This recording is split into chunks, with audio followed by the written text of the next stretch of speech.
सेलों का संयोजन, सेलों का संयोजन।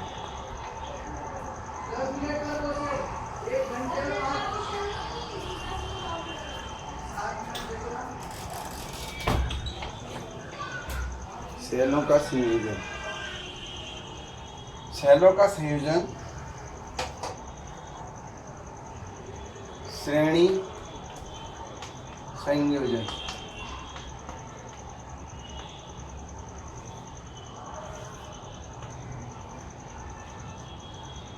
ये श्रेणी संयोजन है, एक सेल फिर दूसरा फिर तीसरा, ऐसे ही एक के पीछे एक। मान लिया ऐसे m सेल हैं,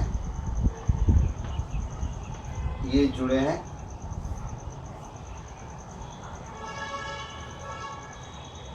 हर सेल का आंतरिक प्रतिरोध इसके बगल में दिखाते हैं, तो चलो मैं इनको ऊपर। हर सेल का आंतरिक प्रतिरोध R है और हर सेल का मान लिया विद्युत वाहक बल E है। आमतौर पर सेलों के विद्युत वाहक बल, जैसे लैक्लान से सेल आप 20 भी लोगे तो 20 सबके सब एक ही 1.5 वोल्ट के ही होंगे। और सबका आंतरिक प्रतिरोध जो नए नए हैं तो R होगा। बाद में धीरे धीरे जैसे जैसे सेल पुराने होते जाते हैं उनका आंतरिक प्रतिरोध बदलता रहता है, बढ़ता जाता है। अब हम ये जानना चाहते हैं कि इस पूरे सेल की कॉम्बिनेशन में जो इस R को हमने लगा दिए, R चालक है जिसमें करंट भेजनी है, तो ये इसका इफेक्ट हम जानना चाहते हैं। देखिए बच्चों, जब सेल बहुत सारी श्रेणी में लगे रहते हैं तो श्रेणी में विद्युत वाहक बल जुड़ता है। ई ई ई ई ई ऐसे करके m सेल लगे हैं तो कुल विद्युत वाहक बल जो इस परिपथ में हो गया वो हो गया ME। और ये जो R है ये भी श्रेणी क्रम में जुड़ा है। श्रेणी क्रम में प्रतिरोध आप जानते हैं जुड़ जाता है। कुल प्रतिरोध पूरे परिपथ का R तो हो गया MR प्लस इसके साथ ये R श्रेणी में जुड़ गया, तो ये कुल प्रतिरोध हो गया। तो अगर धारा निकालनी है, कुल धारा, अगर पूरे परिपथ में जो धारा I अगर बह रही है, ऐसे बहेगी धरी से इधर को I, तो कुल धारा I बराबर कुल विद्युत वाहक बल बटे कुल प्रतिरोध। इस प्रकार से हमारा ये आएगा। अब कल्पना करो सेल नए नए हैं, तो सेल जब नए नए होंगे तो R बहुत कम होगा और ये R M इन से ज़्यादा होगा। यदि अब केस है इसमें, केस नंबर 1, यदि सेल नए हैं तब MR जो है वो छोटा होगा किससे, R से, तो हम इस MR को छोड़ देंगे। इसलिए I बराबर क्या हो गया बच्चों, ME बट्टे R, अर्थात M टाइम्स E बट्टे R, अर्थात M गुना E बट्टे R। E बट्टे R ऐसा लग रहा है जैसे एक सेल के कारण करंट, तो आपको उसकी M गुना करंट मिल रही है। लेकिन अगर ये पुराने सेल है, केस 2, यदि MR जो है पुराने सेल अगर बहुत ज़्यादा होंगे तो ये बहुत ज़्यादा जाएगा R से, तब उस केस में I बराबर क्या हो जाएगा बच्चों, ME अपॉन MR।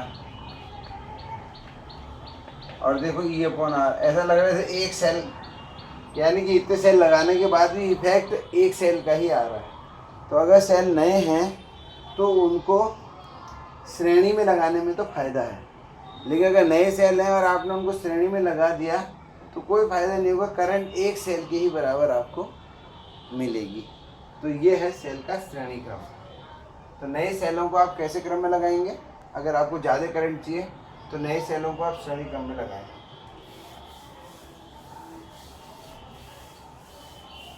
अब आता है समांतर क्रम।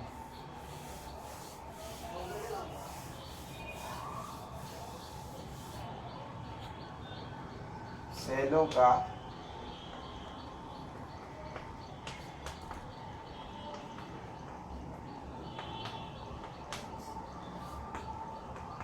समांतर क्रम। इसमें ऐसे करके एक सेल है, दो सेल है, हर सेल का विद्युत भागबल E है, आंतरिक प्रतिरोध R है।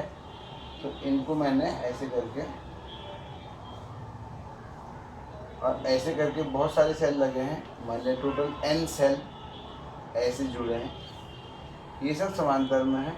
और इसको मैंने यहाँ पे सेल लगे हैं और इसको मैंने एक बाह्य प्रतिरोध R से जोड़ दिया।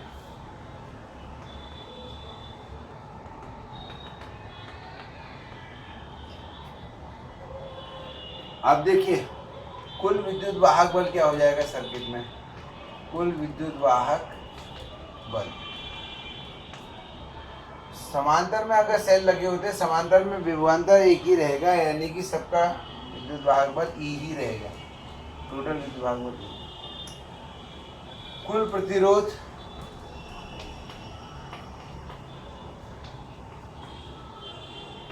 बच्चों आर आर आर आर अगर एक ही जैसे बहुत सारे प्रतिरोध समांतर क्रम में लगे रहते हैं तो जितने लगे होते हैं उतने से भागा दे देते हैं कुल प्रतिरोध, यानी कि R R R N times हैं तो आर बट्टे एन तो हो जाएगा इसका प्रतिरोध, इनका सबका। और इन सब के साथ ये जो आर है श्रेणी में है तो ये सीधे जुड़ जाएगा, तो ये कुल प्रतिरोध हो गया। इसलिए कुल धारा बच्चों I बराबर, तो इसमें बहेगी I, कुल विद्युत वाहक बल कुल विभव बटे कुल प्रतिरोध।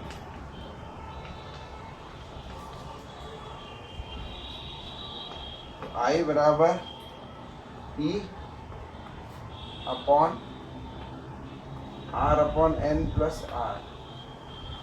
अगर मैं N एलसीएम ले लूँ तो N ऊपर चला जाएगा NE upon R plus NR। ये हमारा धारा का सूत्र है।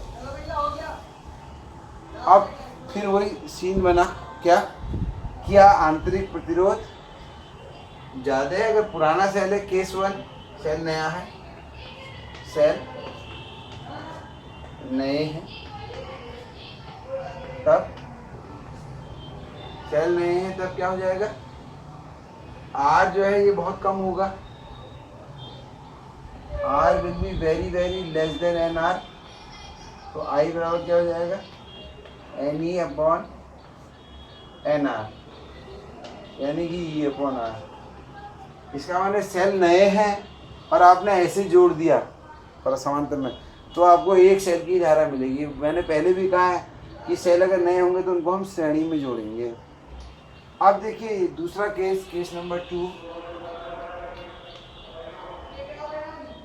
केस नंबर 2 है यदि सेल पुराने हैं, सेल ओल्ड है,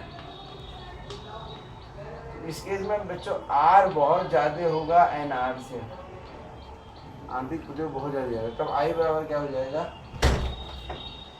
I बराबर NE अपॉन R, अर्थात N times E upon R। इस केस में आपको फायदा होगा, आपको धारा N गुना मिलेगी। इसलिए अगर पुराने सेल है तो आप उनको समांतर में लगाएं, श्रेणी में ना लगाएं।